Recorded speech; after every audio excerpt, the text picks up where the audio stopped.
మీ జీఐఈటీ ఇప్పుడు జీజేయుగా మారింది. 2000కు పైగా ప్లేస్మెంట్స్, ఐపీఎం, కేపీఎంజీ వంటి సంస్థలతో ఇంటిగ్రేటెడ్ కోర్సులు, యూపీఎస్సీ కోచింగ్, అడ్మిషన్లు open.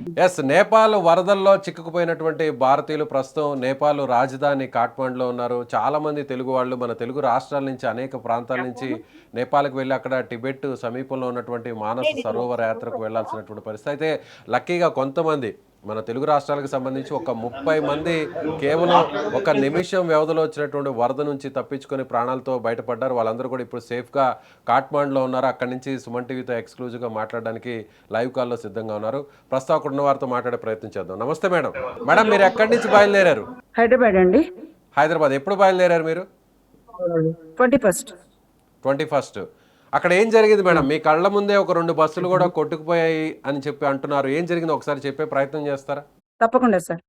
So I'm Srilakshmi. First of all my name is Srilakshmi Reddy from Hyderabad. I'm a social activist.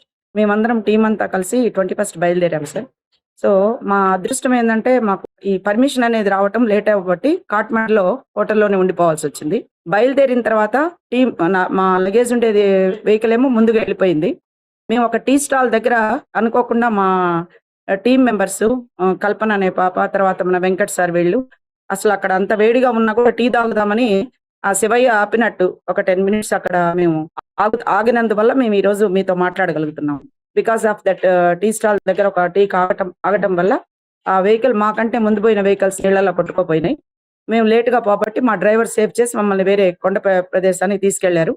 అక్కడ పిల్లలందరూ భయంకరంగా ఏడుస్తూ పాపం వాళ్ళ పక్కన ఉండే ఆ కొండ మీద ఎక్కడైతే మేము ఉన్నామో ఆ షట్టర్స్ లో ఉండే నేపాలీస్ పిల్లలందరూ కూడా స్కూళ్ళ నుంచి వచ్చి బండ్ల మీద, స్కూటర్ల మీద వాళ్ళ యొక్క బంధువులు, చుట్టాలందరూ గ్రామాల్లో కొట్టుకుపోయారని. 3 గ్రామాలు సార్.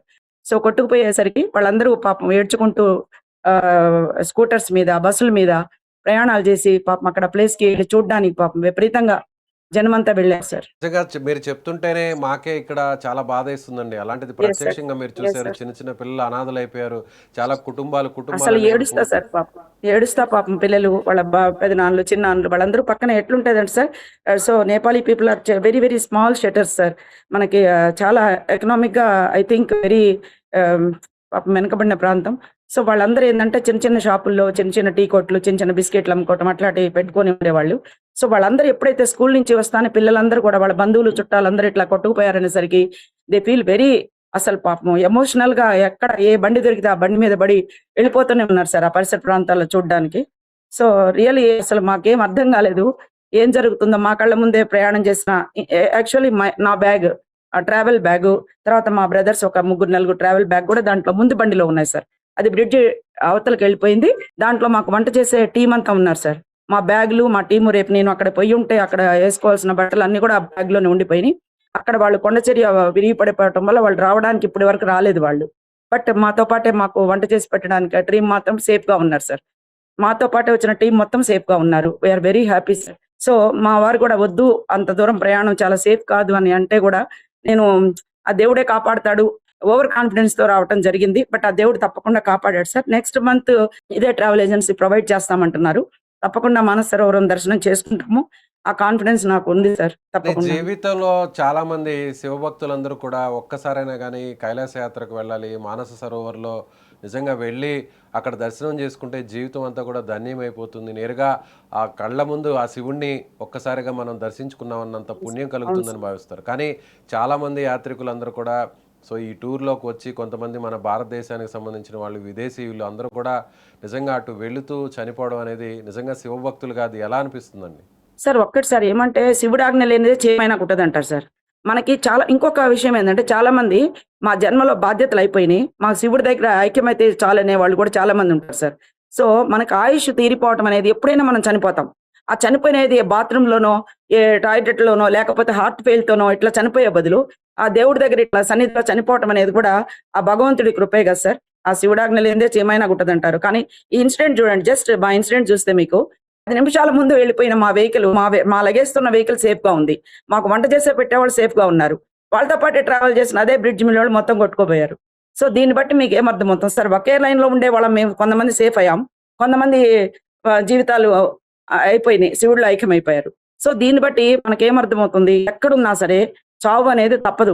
ఆ చావు అనేది ఏదో ఆ శివుడి పరిసర ప్రాంతాల్లో చనిపోవటం అనేది కొందరు అదృష్టంగా భావిస్తారు సార్ అది. పసిపిల్లలు, చిన్న స్టార్ట్. పిల్లలందరూ కూడా చనిపోవడం జరిగింది. అభం శుభం తెలియనటువంటి అవును వారందరూ సార్. కూడా ఇంకా కూడా నిజం సార్. అవును కొంతమందైతే సార్. బయటకు రానటువంటి వాళ్ళు ఇళ్లలోనే అక్కడే ఉంటూ పూర్తిగా ఆ బురదలో కూరుకుపోయి అసలు ఇప్పటికీ కూడా కొన్ని మృతదేహాలు ఏదో అన్నంత పరిస్థితి అక్కడ భయానక పరిస్థితులు ఉన్నాయి. నిజంగా అలాంటి దృశ్యాలు అవును సార్. చూసినప్పుడు వీటి కోసమైనా మనం ఇలా ఘర్షణలు, వివాదాలు, గొడవలు, ఆస్తులు సో ఇలా అనేక ఎస్ రకాల సార్. వాటితో మనం ఇబ్బంది పడుతుంటాం. సో ఒక మహిళగా మీరు చెప్పండి. ఏందంటే ఈ ఈ ఈ ఒక్క క్షణికమైన ఆవేశాల కోసం కొట్లాటలు, గొడవలు ఇన్ని బాధలు పడతా ఉంటాం. ఇట్లాంటి ఇన్సిడెంట్లు చూసినప్పుడు ఏమనిపిస్తదంటే మన చేతుల్లో లేకుండానే మన ప్రాణాలు క క శివుడిలో కైంకర్యం అయిపోతున్నాయి.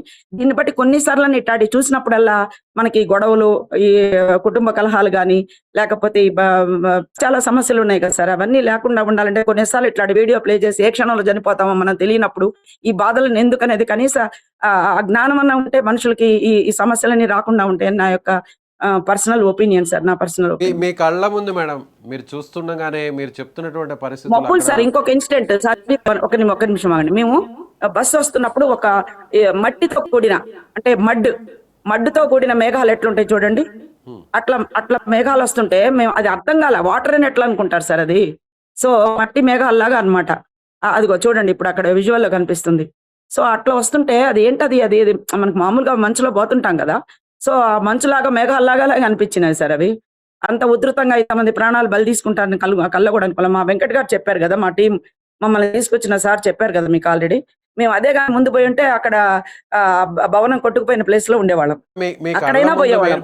మీరు చూస్తుండగా మీ కళ్ళ ముందు కేవలం ఒక నిమిషంలోనే జరగాల్సినటువంటి ఘోరమంతా జరిగిపోయింది అంటున్నారు. ఈ నిమిషం వ్యవధిలోనే మీ కళ్ళ ముందు సుమారుగా ఎంతమంది చనిపోయి ఉంటారండి మీరు చూస్తుండగా ప్రత్యక్షంగా? సార్ మనకి మాతో పాటే అంటే మేము ఫ్లైట్‌లో వచ్చాం. కొంతమంది ట్రైన్‌లో వచ్చారు సార్ కలకత్తా నుంచి. సో వాళ్ళందరూ కలకత్తాలో మా సైన్ ఇన్ గ్రూప్ ద్వారా వచ్చిన వాళ్ళు కాకుండా వేరే గ్రూప్‌తో వచ్చిన వాళ్ళు మొత్తం చనిపోయారు సార్. సుమారు ఎంతమంది ఉంటారండి? 2 బసెస్ అండి సార్. 2 బస్సులు చనిపోయారు సార్. మీ లేరు.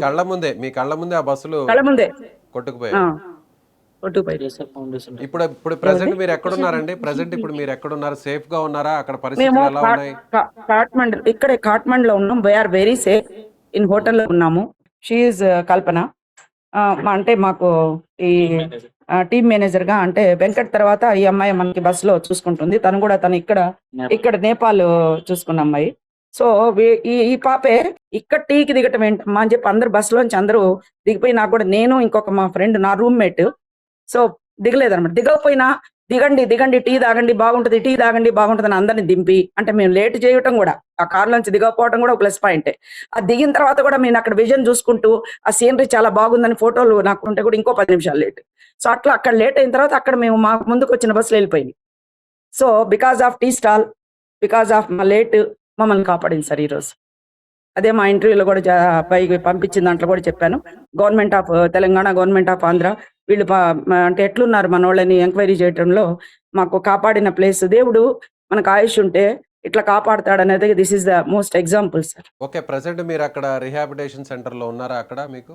Not rehabilitation. ఎప్పుడైతే మేము ఇక్కడ మన మానస సరోవర్కి వెళ్ళాలని హోటల్లో దిగామో అదే హోటల్లో మా అదృష్టం కొంది మళ్ళీ మేము రిటర్న్ వచ్చేసరికి కూడా మాకు సేమ్ హోటల్లో సేమ్ అకామిడేషన్ ఉంది సార్. We are very happy. మీరు ఇంకా టూర్ అయితే స్టార్ట్ చేయలేదు. మీరు యాత్ర అయితే ఇంకా స్టార్ట్ ఏం చేయలేదు.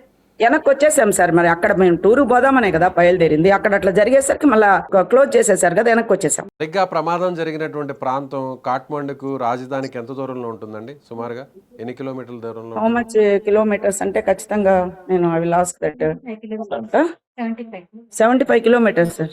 75 కిలోమీటర్లు. సో మీరు అక్కడ ప్రమాదం జరిగినటువంటి ఆ ప్రాంతం నుంచి మానస్ సరోవర్ ప్రాంతం ఎంత దూరం ఉంటుంది? బార్డర్ కి 75 కిలోమీటర్స్ ఉంది సార్. బార్డర్ చైనా బార్డర్ కి. టిబెట్ బార్డర్ కా? China border. Okay. She is. నమస్తే సార్. నమస్తే అండి. నమస్తే. మేడం మీరు తనకి ఒకసారి ట్రాన్స్లేట్ చేసే ప్రయత్నం చేయండి. తను ఎప్పటి నుంచి నేపాల్లో ఉంటున్నారు? ఆ ప్రమాదం జరిగే టైంకి ఎలా అనిపించింది ఏంటి? ఇప్పుడు నెక్స్ట్ టూరిస్టులు ఎవరు కూడా అక్కడికి వచ్చే పరిస్థితి లేదంటారా? Okay. I'm the Kritika from Nepal. I'm born here. I started here just 20 and 22 years. Okay. And I pray my God, my guests are safe and we are very happy. to live a life again. And I'm so thankful to Lord Shiva for my guest. And first time I'm facing this problem in industry. I have been 15 to 18 years already work like this tour, but this is the first time in my life. But today and yesterday, really, I just feel God is there. My guest is, we love so many people, so many guests, so many foreigners. But I'm happy with my client. I'm really best to my God because I can send my people safely their home. Many people died and how many people are injured in that place? So right now we cannot say this is the person, but so many, no contactless, so many people not contactless, right? That's why we cannot say the exact packs is less there. So many less, but somebody we have hope. Maybe we'll get it. That's why, sir. Is it biggest calamity in Nepal history? Yes, sir. Yes, sir. Very biggest. This is the, in my view, I am at the 35 years, but years old. First time I'm facing this problem What in is the the Nepal. present situation right now in Nepal and Manas Present, Sarovar Yatra? no, Manasarovar right now there is today morning just with first labor official and just to take the meeting for since morning and just they close everywhere now, right now for the Kailas Manasarovar. Already so many clients in the Kailas and just they will take out from their rescue like this, sir. Okay, madam. Thank you so much. Thank you and thank you.